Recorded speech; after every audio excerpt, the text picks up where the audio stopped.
Assalamualaikum warahmatullahi wabarakatuh. Perkenalkan, nama saya Neng Tina Apriani Dewi. Saya mahasiswa dari STI STMI Bandung akan mempresentasikan mengenal berbagai alat strategis untuk memenuhi salah satu tugas ujian tengah semester pada mata kuliah akuntansi manajemen. Di sini ada daftar isi dari materi yang saya akan jelaskan. Yang pertama mengenai balance scorecard, yang kedua 5 force strategy, yang ketiga total quality management, dan yang terakhir product life cycle. Yang pertama ada balance scorecard. Pengertian balance scorecard. Balance scorecard merupakan suatu sistem manajemen yang berfokus pada tujuan strategis dan peningkatan kinerja suatu organisasi. Sistem manajemen ini akan membantu mengetahui indikator apa yang perlu digunakan untuk mengukur seberapa jauh tujuan tercapai dan apakah kinerja perusahaan lebih baik atau sebaliknya. Selanjutnya ada tujuan balance scorecard.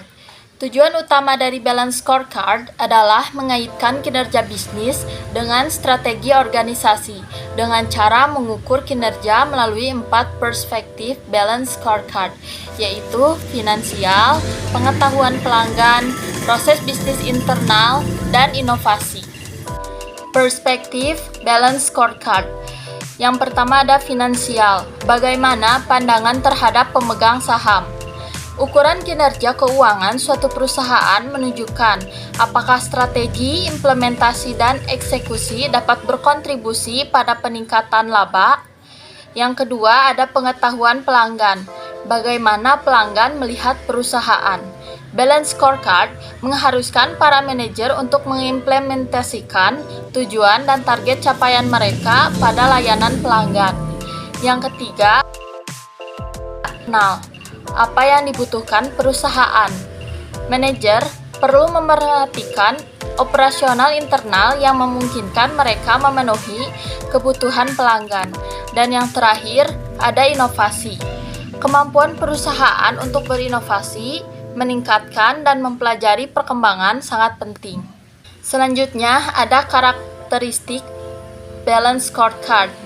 Yang pertama yaitu komprehensif, yang kedua koheren, yang ketiga seimbang, dan yang terakhir terukur. Di sini ada contoh balance scorecard. Contoh pada PT Boci Super. Ada perspektif finansial. Tujuannya meningkatkan laba.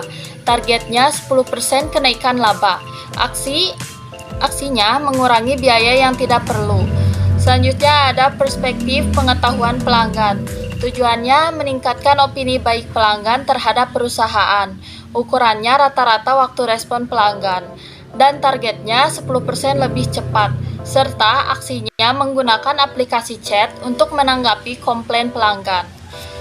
Selanjutnya ada perspektif proses bisnis internal. Tujuannya efisiensi proses penjualan.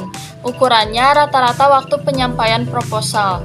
Targetnya 1 hari lebih cepat dan aksinya penggunaan aplikasi baru untuk otomatisasi penjualan. Dan yang terakhir ada inovasi.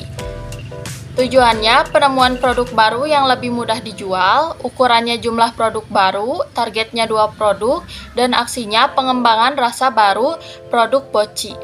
Selanjutnya ada 5 force strategy.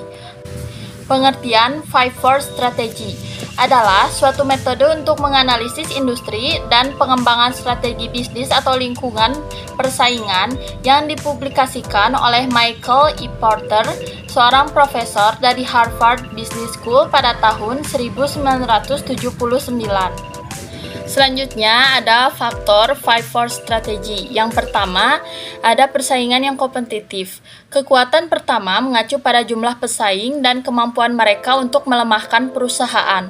Jumlah pesaing yang semakin banyak, di mana jumlah produk dan layanan yang mereka tawarkan juga semakin banyak, maka kekuatan perusahaan akan semakin rendah. Umumnya, pemasok dan konsumen mencari produk dan layanan yang lebih baik atau harga yang lebih rendah.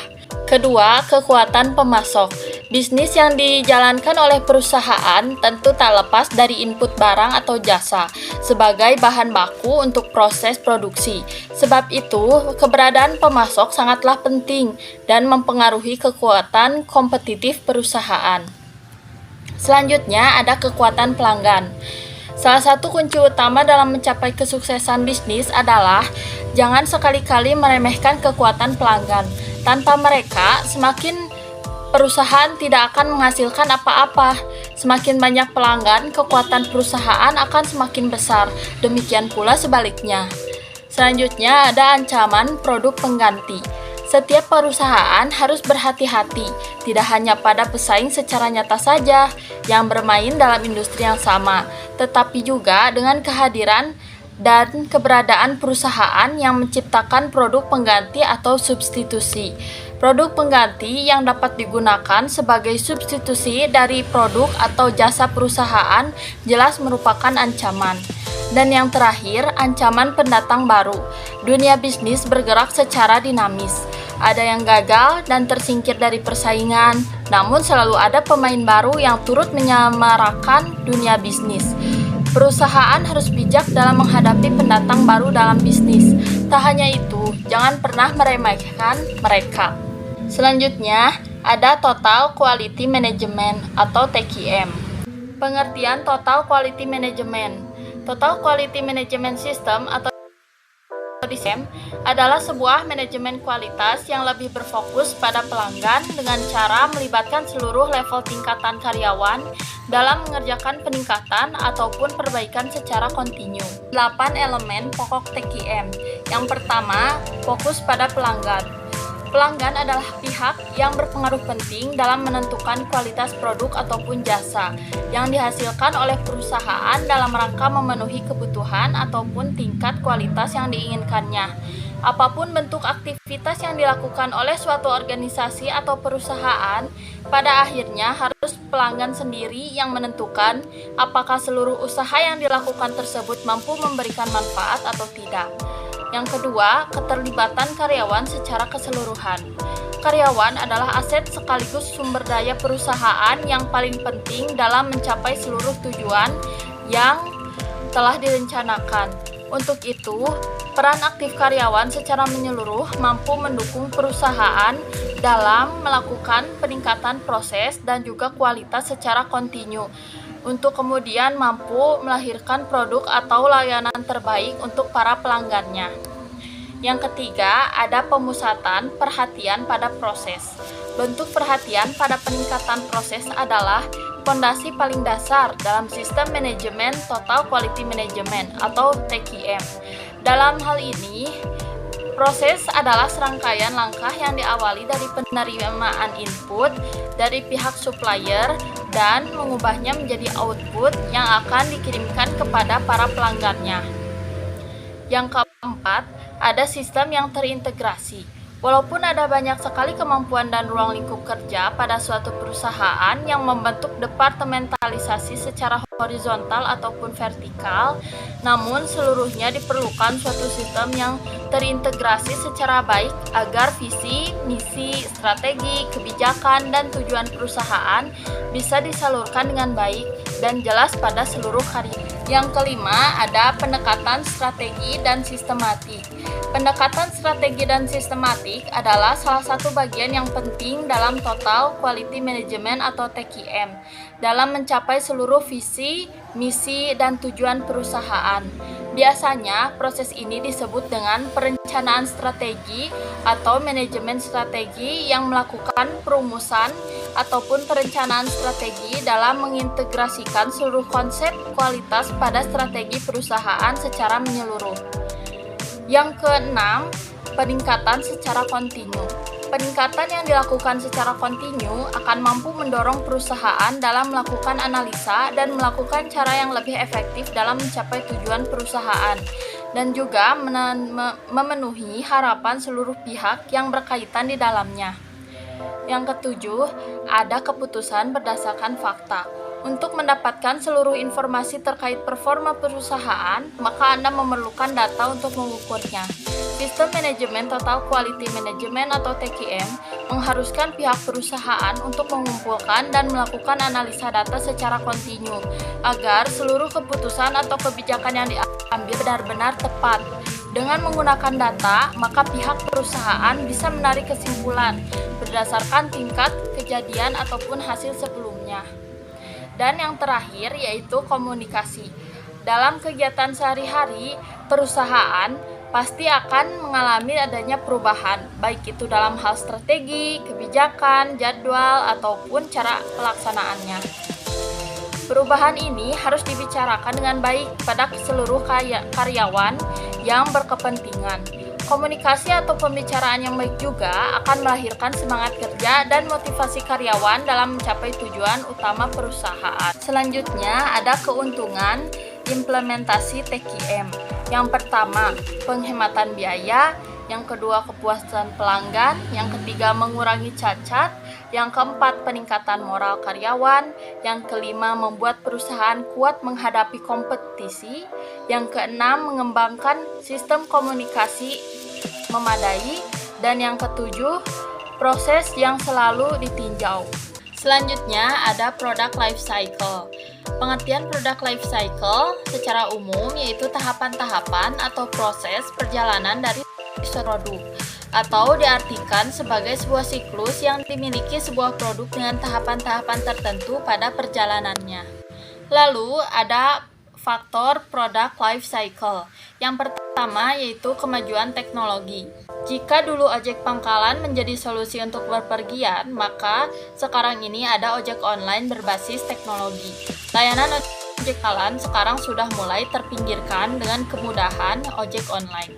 Kita bisa melakukan order nantinya, driver yang akan datang menjemput, bukan kita yang mencari ojeknya. Yang kedua, pergeseran mode. Pergeseran mode membuat produk bisa saturate, bahkan bisa menjadi bahan ejekan kemudian hari. Contohnya, pada handphone dengan satu kamera saat ini sudah mulai ketinggalan mode. Sekarang, zamannya handphone dengan kamera lebih dari satu. Selanjutnya, ada nilai yang bergeser. Faktor product life cycle selanjutnya berasal dari nilai yang mulai bergeser. Contohnya, produk-produk kosmetik sekarang banyak menggunakan bahan herbal. Ini karena permintaan pasar memang seperti ini, sehingga sebagai produsen harus menyesuaikan nilai-nilai yang mulai bergeser. Selanjutnya ada pengganti baru. Jika ada barang dengan harga yang lebih murah, lebih baik, nyaman, menarik, pasti produk lama akan tergantikan. Untuk itu, pastikan tetap jaga kualitas dan selalu lakukan inovasi. Dan yang terakhir, ada politik dan ekonomi. Isu politik dan krisis ekonomi menjadi penyebab daya beli pelanggan menurun. Jika akan ada banyak para pelanggan, Anda yang terdampak sehingga omset penjualan turun. Selanjutnya ada konsep product life cycle.